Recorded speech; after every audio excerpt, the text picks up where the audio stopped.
नमस्कार, आप सभी देख रहे हैं इंडिया टीवी 9 न्यूज़, सच के साथ। चोरीच्या वस्तू विकायला आला आणि मिळाले तब्बल 24 मोबाईल। चोरीचा मोबाईल विक्रीसाठी थांबलेल्या एका चोरट्याला फौजदार चौडी आणि गुन्हे शाखेच्या पथकाने संयुक्त कारवाई करून एकाला सोलापूर पुणे हायवेवरील बंद असलेले राहुल गुंडाई शोरूमजवळ पकडले।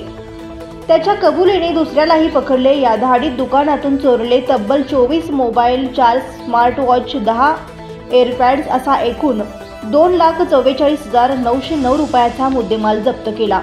काशिम उर्फ सोहेल शरीफ शेख, वयवर्ष 27, राहता सिद्धेश्वर पेठ सोलापूर, जमीर रफिक बागवान, वयवर्ष 34, राहता लक्ष्मी मार्केट सोलापूर अशी दोघांची नावे आहेत।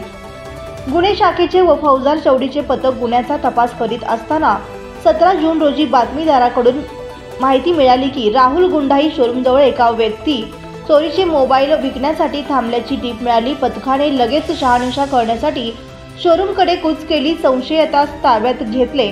चौकशीत काशिम उर्फ सोहेल रफिक शेख असे सांगितले। त्याचा मित्र जमीर बागवान याने माणिक चौकातील NG इलेक्ट्रॉनिक्स दुकान फोडून चोरलेले मोबाईल काशिम याच्याकडे विकण्यासाठी दिल्याची कबुली दिली।